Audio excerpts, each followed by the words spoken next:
2024년 대한민국의 합계 출산율은 0.68명으로 추정된다. 이는 단순한 통계가 아니라 인류 문명사에서 한 번도 관찰된 적 없는 현상이다. 여성 한 명이 평생 낳는 아이의 수가 한 명에도 미치지 못한다는 것은 한 세대가 지나면 인구가 절반 이하로 줄어든다는 의미다. 이론적으로 100년 후 대한민국 인구는 현재의 18 수준인 600만 명대로 감소할 수 있다.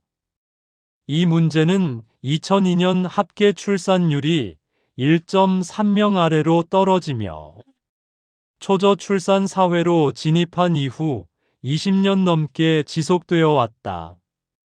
그동안 정부는 280조 원이 넘는 예산을 투입했지만 출산율은 오히려 더 떨어졌다. 2006년 1.12명이던 출산율이 2024년 0.68명이 된 것은 정책 실패를 넘어 문제인식 자체의 근본적 오류를 시사한다. 저출산 문제는 경제 위기나 자연재해와 다르다. 그것은 서서히, 조용히, 그러나 되돌릴 수 없이 진행되는 구조적 붕괴다. 한 번 태어나지 않은 세대는 영원히 존재하지 않으며 그들이 낳지 못한 다음 세대 역시 사라진다. 이는 복리로 쌓이는 부채가 아니라 복리로 사라지는 미래다. 대한민국의 합계 출산율 변화는 급격하다. 1970년 4.53명이던 출산율은 1983년 인구 대체 수준인 2.1명 아래로 떨어졌다. 이후 2000년대 들어 1.2명 선이 무너졌고 2018년 처음으로 1명 아래로 추락했다. 2020년 0.84명, 2022년 0.78명, 2023년 0.72명, 그리고 2024년 0.68명으로 추정된다. 이는 세계 최저 수준이다. 2위인 홍콩 0.77명, 3위 싱가포르 1.0명와도 상당한 격차가 있다. OECD 평균 1.59명과 비교하면 절반에도 미치지 못한다. 더욱 우려스러운 것은 하락 속도다. 2015년부터 2024년까지 9년간 출산율이 절반 가까이 감소했다. 이는 연평균 7%씩 감소한 것으로 어떤 선진국도 경험하지 못한 속도다. 합계 출산율보다 더 직접적인 지표는 연간 출생아 수다. 1971년 102만 명을 기록한 출생아 수는 2002년 49만 명으로 절반이 되었고 2023년 23만 명, 2024년 약 24만 명 수준으로 예상된다. 2030년에는 20만 명 아래로 떨어질 것으로 전망된다. 출생아 수 20만 명이 의미하는 바는 명확하다. 현재 초등학교 1학년 학생 수가 약 40만 명인데 6년 후에는 그 절반 수준이 입학한다는 뜻이다. 교육 시스템은 물론 병역, 소비, 노동시장 전반이 재편되어야 한다. 더 심각한 것은 지역별 격차다. 서울의 출산율은 0.55명으로 전국 최저이며 세종시 0.95명을 제외한 대부분 광역시가 0.6-0.7명대에 머물러 있다. 농촌 지역은 고령화로 인해 가임 여성 자체가 감소하고 있다. 전남 일부 군 지역의 연간 출생아 수는 한 자릿수에 불과하다. 현재의 출산율도 문제지만 미래는 더 암울하다. 가임기 여성 25-39세 인구가 급감하고 있기 때문이다. 2024년 약 400만 명인 핵심 가임 여성 인구는 2035년 300만 명 이하로 감소할 전망이다. 25%가 줄어드는 것이다. 이는 출산율이 반등하더라도 절대적인 출생아 수는 증가하기 어렵다는 의미다. 예를 들어 출산율이 현재 0.68명에서 1.0명으로 올라가도 47% 증가, 가임 여성 인구가 25% 감소하면 출생아 수는 10% 정도만 증가한다. 그나마도 1.0명은 인구 대체 수준이 0.1명의 절반에 불과하므로 장기적 인구 감소는 지속된다. 한국 사회의 특징 중 하나는 혼외 출산 비율이 매우 낮다는 점이다. OECD 평균 혼외 출산 비율이 41%인데 반해 한국은 2.5%에 불과하다.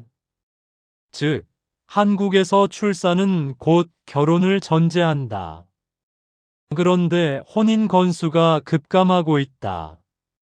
2023년 혼인 건수는 19만 건으로 1970년대 연 40만 건의 절반에도 미치지 못한다.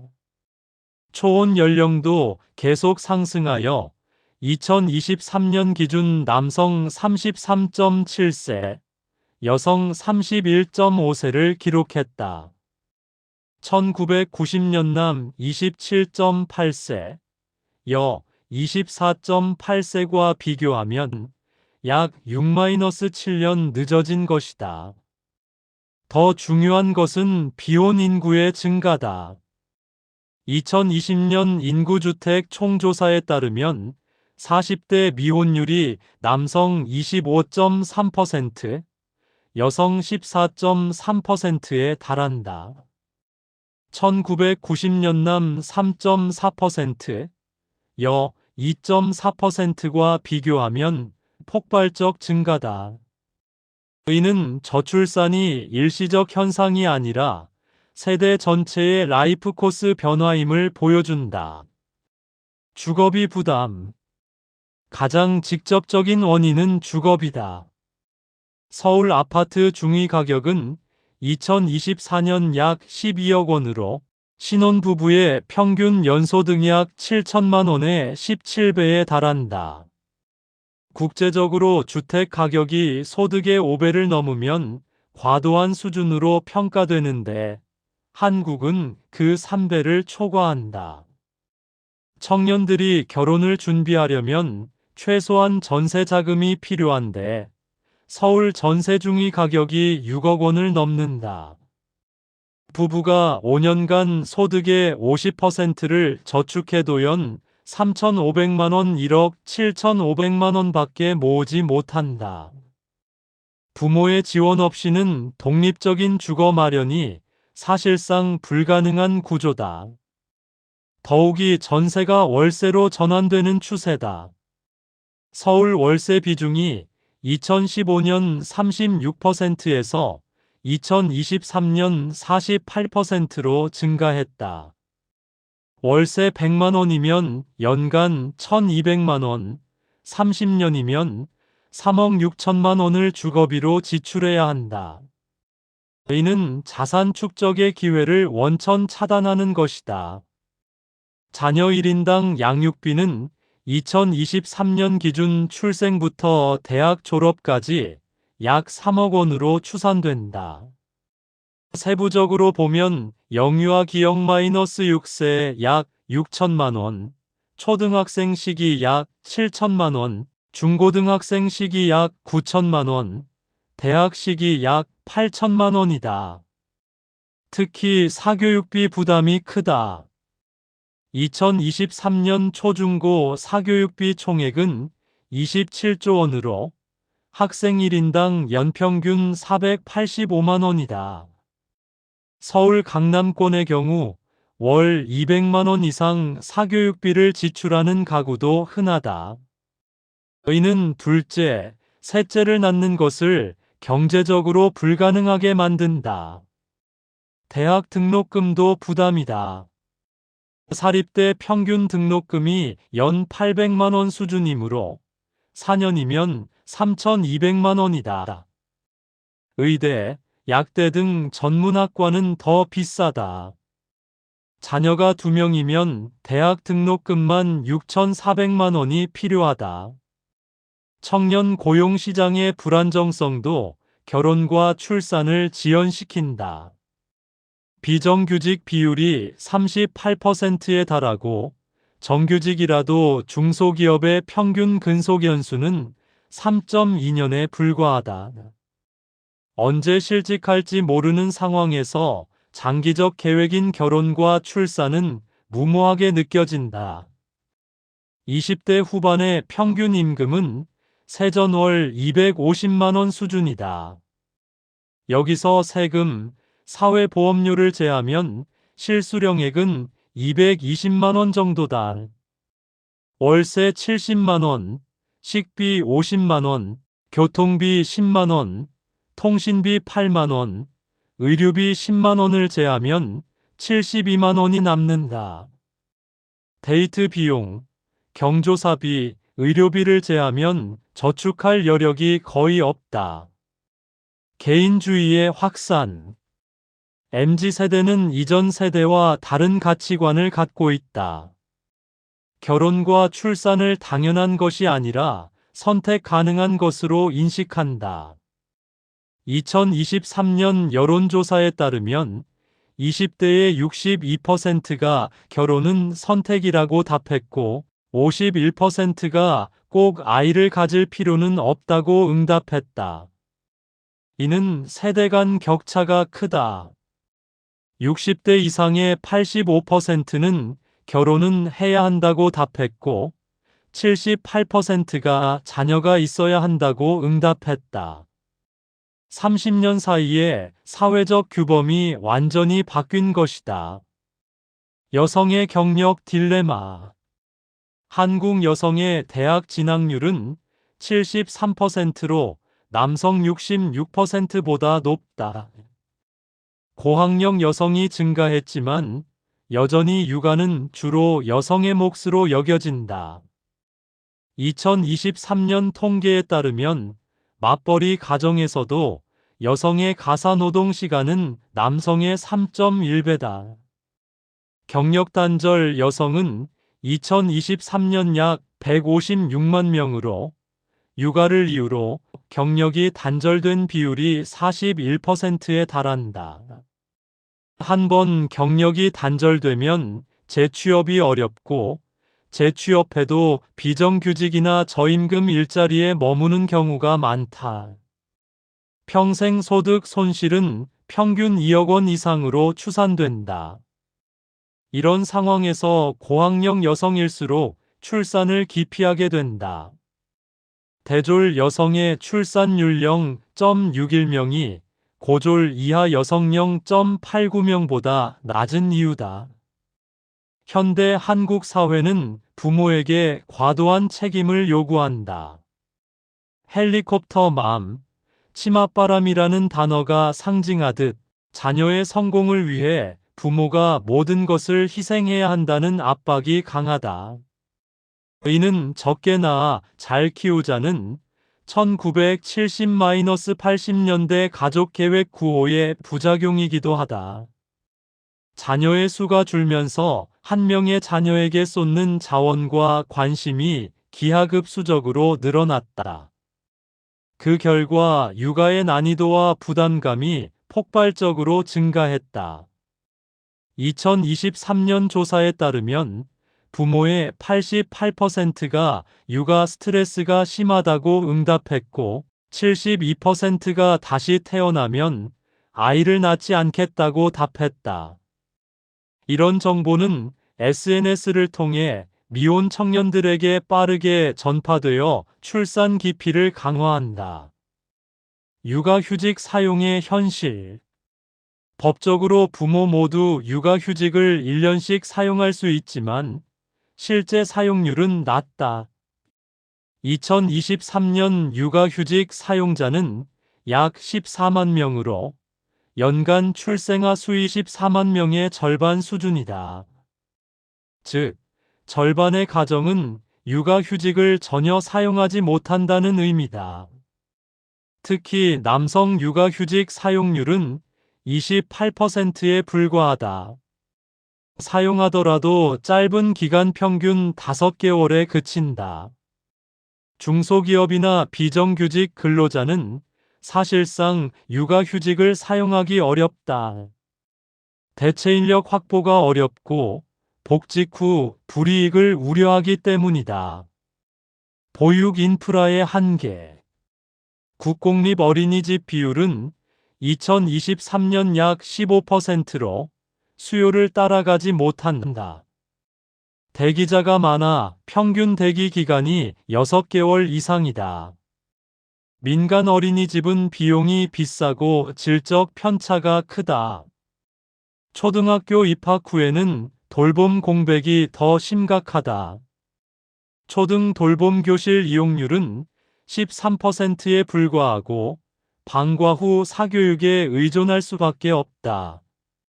이는 맞벌이 가정에 큰 부담이 된다. 1- 가정 양립의 구조적 불가능.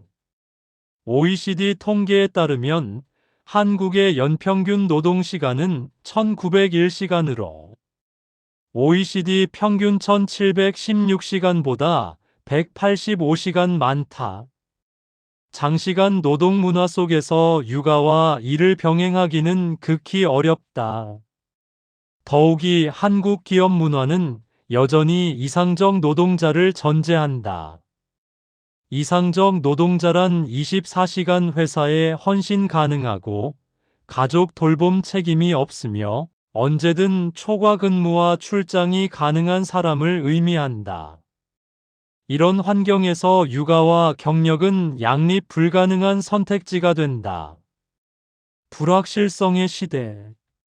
청년 세대는 이전 세대보다 훨씬 불확실한 미래를 마주하고 있다. 평생 직장 개념은 사라졌고 기술 변화로 직업의 수명도 짧아졌다. 기후위기, 팬데믹, 지정학적 갈등 등 거시적 위험도 증가했다. 이런 불확실성 속에서 아이에게 어떤 세상을 물려줄 것인가라는 질문은 무겁다. 2023년 조사에서 20-30대의 67%가 미래가 불안해서 아이 낳기가 두렵다고 답했다. 상대적 박탈감. SNS와 미디어를 통해 타인의 삶과 끊임없이 비교하게 되면서 상대적 박탈감이 증가했다. 남들만큼 아이를 키울 수 없다면 차라리 낳지 않는 것이 낫다는 인식이 퍼졌다. 강남 아파트, 해외 유학, 명문 대학. 이런 것들을 제공할 수 없다면 나쁜 부모가 되는 것 같은 두려움. 이는 출산을 할 수 있는 사람만 하는 것으로 만들었다. 출산율 0.68명이 지속되면 2100년 한국 인구는 1600만 명 수준으로 감소한다. 현재 5100만 명의 13 수준이다. 생산 가능 인구는 더 빠르게 줄어든다. 2020년 3738만 명이던 생산 가능 인구는 2070년 1700만 명으로 반토막 난다. 생산 가능 인구 감소는 곧 경제 잠재력 감소를 의미한다. KDI 추정에 따르면 현재 추세가 지속될 경우 2050년 잠재 성장률은 0%대로 떨어진다. 일본의 잃어버린 30년보다 더 심각한 장기 침체에 빠질 수 있다. 소비 시장도 축소된다. 인구가 줄면 내수 시장이 줄고 기업은 투자를 줄이며 일자리가 감소하는 악순환이 시작된다. 특히 주택, 자동차, 가전 등 내구재 시장과 교육, 육아 관련 산업은 직격탄을 맞는다. 4.2 복지 시스템의 붕괴 위험. 저출산과 고령화가 결합되면서 부양비가 폭증한다. 2020년 노년 부양비 생산 가능 인구 100명당 노인 수는 21.7명이었지만 2070년에는 102.4명으로 증가한다. 생산 가능 인구 1명이 노인 1명을 부양해야 하는 구조다. 국민연금은 2055년 고갈이 예상된다. 지금 태어난 아이들은 평생 보험료를 내지만 연금을 받지 못할 수 있다. 건강보험도 마찬가지다. 노인 의료비가 전체 의료비의 절반을 차지하는데 이를 부담할 생산 가능 인구는 줄어든다. 이는 세대 간 형평성 문제를 야기한다. 청년 세대는 우리는 받지도 못할 연금을 왜 내야 하는가라고 반문하고, 노인 세대는 평생 나라를 위해 일했는데 왜 버려지는가라고 분노한다. 사회적 신뢰가 무너지고 연대는 약화된다. 저출산은 지역 간 격차를 심화시킨다. 수도권은 상대적으로 젊은 인구가 유입되지만 지방은 청년 유출과 초고령화가 동시에 진행된다. 한국고용정보원에 따르면 전국 228개 시군구 중 113개가 소멸 위험 지역으로 분류된다. 2023년. 이 중 일부는 2040년까지 사실상 소멸할 것으로 예측된다. 소멸 지역에서는 학교가 폐교되고 병원이 문을 닫으며 대중교통이 중단된다. 지역 소멸은 국토의 불균형을 심화시킨다. 수도권 인구 집중이 가속화되면서 교통 혼잡, 환경 오염, 집값 상승 등 부작용도 커진다. 결국 수도권도 살기 어려워지고 지방은 황폐화되는 최악의 시나리오가 현실화될 수 있다. 학령 인구 감소는 교육 시스템 전반을 뒤흔든다. 2024년 대학 입학 정원은 약 47만 명인데 2040년 18세 인구는 35만 명으로 예상된다. 12만 명의 정원 미달이 발생하는 것이다. 이미 지방 소재 대학들은 정원을 채우지 못해 경영난을 겪고 있다. 2030년까지 대학의 30%가 문을 닫을 것이라는 전망도 나온다. 대학 구조조정은 지역 경제에 치명타를 입힌다. 대학이 사라지면 그 지역의 청년층도 사라진다. 국방도 심각하다. 2024년 병역 판정 검사 대상자는 약 34만 명이지만 2040년에는 20만 명으로 줄어든다.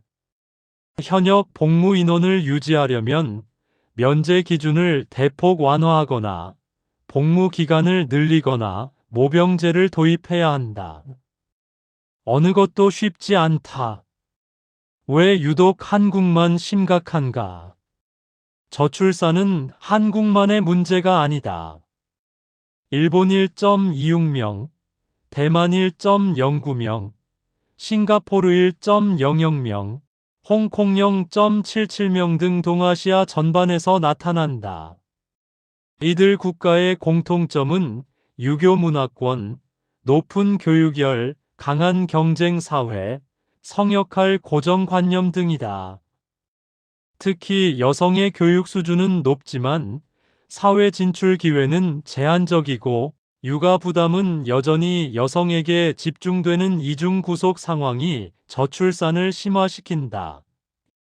1- 가정 양립이 어려운 장시간 노동 문화도 공통적이다.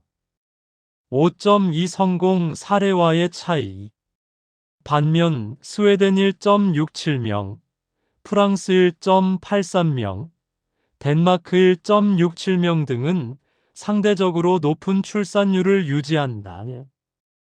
이들 국가의 공통점은 관대한 육아휴직 부모가 합산 481 스웨덴 이상 휴직 가능, 보편적 보육 국공립 보육시설 비율 70% 이상. 유연한 노동시간제 근무, 재택근무 활성화. 성평등 남성 육아휴직 사용률 40% 이상. 사회적 지원 아동수당, 주거지원, 교육 무상화. 한국과의 근본적 차이는 국가의 역할에 대한 인식이다. 북유럽 국가들은 육아를 개인의 책임이 아니라 사회의 책임으로 본다. 높은 세금 GDP의 40-50%를 걷어 보편적 복지를 제공한다. 반면 한국은 여전히 육아를 가족의 사정 영역으로 간주하는 경향이 강하다. 정부 지원은 선별적이고 복지 예산 GDP의 12%도 낮다. 이는 근본적인 사회계약의 차이를 반영한다. 280조 원은 어디로 갔나? 2006년부터 2024년까지 정부가 저출산 대책으로 투입한 예산은 약 280조 원이다. 그러나 이 중 상당 부분이 효과가 의심되는 정책에 사용되었다. 대표적인 것이 출산 장려금이다. 지자체마다 첫째 아이 출산 시 수백만 원을 지급하지만 이것이 출산 결정에 미치는 영향은 미미하다. 3억 원이 드는 양육비 앞에서 500만 원은 큰 의미가 없기 때문이다. OECD 연구에 따르면 현금 지급 정책은 단기적으로 출산 시기를 앞당기는 효과는 있지만 장기적으로 출산율을 높이지는 못한다. 근본적인 구조 문제를 해결하지 않기 때문이다. 6.2 인프라 투자 부족. 280조 원 중 실제로 보육, 교육, 주거 등 인프라에 투자된 비중은 30%에 불과하다. 나머지는 현금 지급이나 행정 비용으로 소진되었다. 국공립 어린이집을 대폭 확충하거나 공공임대주택을 대량 공급하거나 대학 등록금을 무상화하는 등의 구조적 투자는 이루어지지 않았다. 예산은 많이 썼지만 청년들이 체감하는 변화는 미미했다. 6.3 노동시장 개혁 회피. 저출산의 핵심 원인 중 하나는 노동시장 이중 구조와 성차별이다. 하지만 이를 해결하려는 시도는 거의 없었다. 정규직 비정규직 격차 해소, 장시간 노동 개선, 육아휴직 의무화 등은 기득권의 반발로 좌초되었다. 특히 대기업과 공공부문의 특권을 건드리지 못한 것이 치명적이었다. 좋은 일자리가 소수에게만 돌아가는 구조가 유지되면서 청년들은 좋은 일자리를 얻기 전까지는 결혼과 출산을 미뤄야 한다고 판단했다. 역대 정부는 출산율을 빠르게 올리려는 단기 처방에 집중했다. 하지만 출산율은 사회 시스템 전체의 결과물이다. 주거, 교육, 노동, 복지, 문화가 모두 바뀌어야 출산율이 올라간다. 이는 10년, 20년이 걸리는 장기 프로젝트다. 그러나 5년마다 바뀌는 정부는 단기 성과에 집착했고 일관성 없는 정책을 남발했다. 그 결과 280조 원은 사라졌지만 출산율은 오히려 더 떨어졌다.